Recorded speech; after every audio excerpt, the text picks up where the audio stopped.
টিকটিকি ডিমের সমান যে গোলাকার বস্তুকে আপনারা দেখতে পাচ্ছেন, এটা অ্যাকচুয়ালি ল্যাবে বানানো মিনি ব্রেন। এই মিনি ব্রেন মুহূর্তের মধ্যেই সবকিছু শিখে ফেলতে পারে।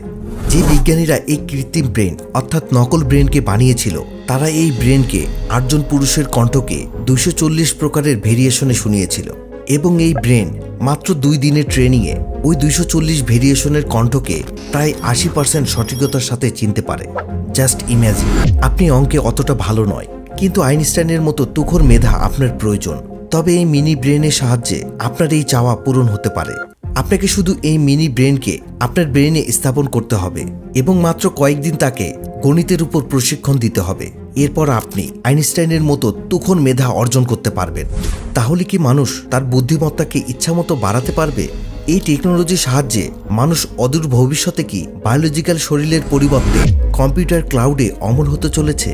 এই পুরো টেকনোলজি আসলে কিভাবে কাজ করে, আসলে এই মিনি ব্রেন কিভাবে সবকিছু শিখে ফেলতে পারে এবং ফাইনালি এই মিনি ব্রেন কিভাবে কাজ করবে, এই সবকিছুই জানবো জিকে 555 এর আজকের ভিডিওতে।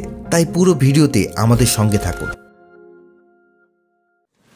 এই ঘটনার শুরুটা হয়েছিল 11 ডিসেম্বর 2023-এ। ওই দিন নেচার ইলেকট্রনিক্সে একটি খবর পাবলিশ করা হয়, যার হেডলাইন ছিল brain organoid reservoir computing for artificial intelligent. এই আর্টিকেলের মাধ্যমে জানা যায় মনুষ্য নির্মিত প্রথম কোনো কৃত্রিম ব্রেনের কথা। বর্তমান সময়ে মেডিকেল সায়েন্স এতটা উন্নত হয়েছে যে আমরা আমাদের শরীরের যে কোনো অর্গানকে শরীরের বাহিরে জীবিত রাখতে পারি এবং অপর কোনো পেশেন্টকে সেটা ট্রান্সফার করতে পারি। মেডিকেল সায়েন্স এতটা উন্নতির পরও আমাদের ব্রেন এমন একটা অর্গান যাকে ট্রান্সফার করা তো দূরের কথা, একে মানব শরীরের বাহিরে জীবিত রাখার ক্ষমতাটাও আমরা অর্জন করতে পারিনি। ব্রেনকে জীবিত রাখার জন্য কোন শক্তি এখানে কিভাবে ব্যবহার করতে হবে, সবার আগে সেই বিষয় সম্বন্ধে আমাদের জানতে হবে। কিন্তু আমরা এতদিনও সিটি স্ক্যান, এমআরআই এর সাথে অন্যান্য প্রাণীর ব্রেন, এমনকি মানুষের ব্রেনকে কেটে এক্সপেরিমেন্ট করার পরও পূর্ণাঙ্গভাবে একে বুঝতে পারেনি। বিজ্ঞানীরা ভাবতে থাকে একটি ব্রেনকে স্ক্র্যাচ থেকে বানিয়ে তাকে পরীক্ষা করলে কি রেজাল্ট আসতে পারে।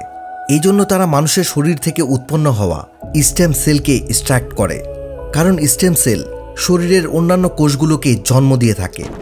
কিন্তু এই সেলগুলোকে তৈরি করতে গ্রোথ ফ্যাক্টর নামক একটি রাসায়নিক পদার্থের প্রয়োজন হয় এবং এরপরে এই সেলগুলো হার্ট সেল, স্কিন সেল এবং ব্রেন সেলে রূপান্তরিত হতে পারে। এই গ্রোথ ফ্যাক্টরগুলোর মধ্যে একটি নাম হলো নগেন, যেটা স্টেম সেলগুলিকে ব্রেন সেলে রূপান্তরিত করে ফেলে। এই জন্যই বিজ্ঞানীরা এই স্টেম সেলগুলিতে নগেন গ্রোথ ফ্যাক্টর ইনজেক্ট করে দেয় এবং আমাদের বডির কন্ডিশনের মতোই একটি জায়গা তৈরি করে সেখানে রাখা হয়। এরপর বিজ্ঞানীরা আমাদের রক্তের মতোই একটা লিকুইডের সাহায্যে সেলগুলোতে পুষ্টি সরবরাহ করে এবং শরীরের তাপমাত্রাকে অনুকরণ করে এটাকে ওভেনে রাখা হয়। তারপর মাত্র 3 থেকে 4 দিন অপেক্ষার পর দেখা যায় এদের মধ্যে কিছু সেল দুর্ভাগ্যবশত মারা যায়, কিন্তু যে সেলগুলো বেঁচে যায় সেই সেলগুলো সাকসেসফুলি ব্রেইন সেল অর্থাৎ নিউরনের রূপ নিয়ে নেয় এবং তারা একটি বল পেনের বলের সমান ছোট্ট ব্রেইন টিস্যু তৈরি করে ফেলে। যেহেতু বিজ্ঞানীরা এখানে পজিটিভ রেজাল্ট পায়, তাই তারা আরও কিছুদিন ধরে ব্রেন সেলগুলোকে বড় হতে দেয়। এবার ঠিক 2 মাস পর যখন বিজ্ঞানীরা সেই ব্রেন সেলগুলোকে দেখে, তখন তারা দেখতে পায় সেই ব্রেন সেলগুলো কিছুটা বড় হয়ে গেছে এবং এই পয়েন্ট পর্যন্ত বিজ্ঞানীরা ল্যাবের মধ্যে একটি জীবন্ত মিনি ব্রেনকে বানাতে সক্ষম হয়ে যায়।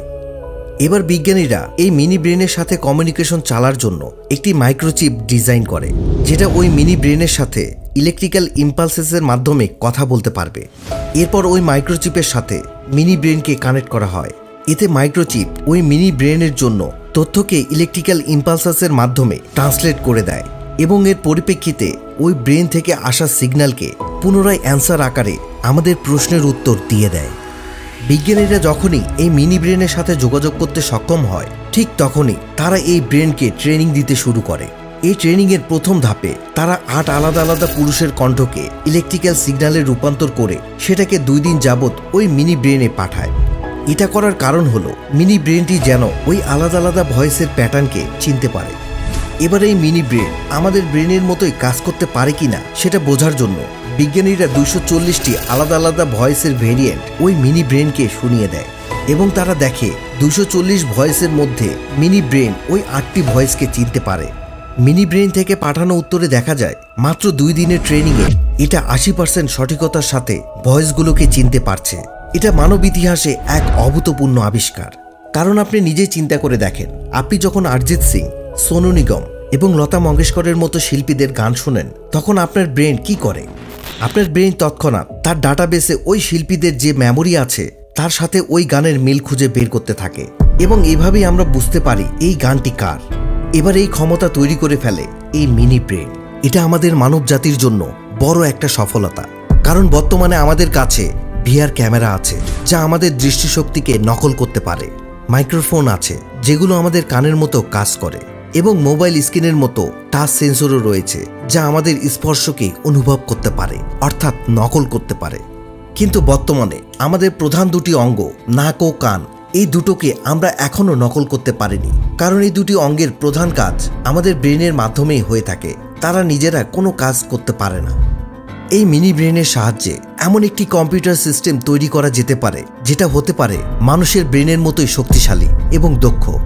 কিন্তু এখানে কিছু সমস্যা আছে। একবার চিন্তা করুন, রোবট যদি মানুষের মতো চিন্তা করতে শুরু করে তবে কি হবে?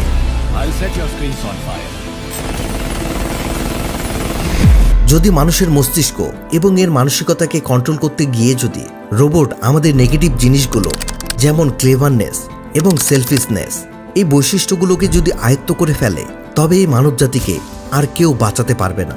মানবজাতি নিজেই তার ধ্বংসের কারণ হয়ে যাবে এবং মানব মস্তিষ্ক নিয়ে রোবট হয়ে যাবে অমর। তবে অবশ্যই এটা একটা অসাধারণ অর্জন মানব জাতির জন্য।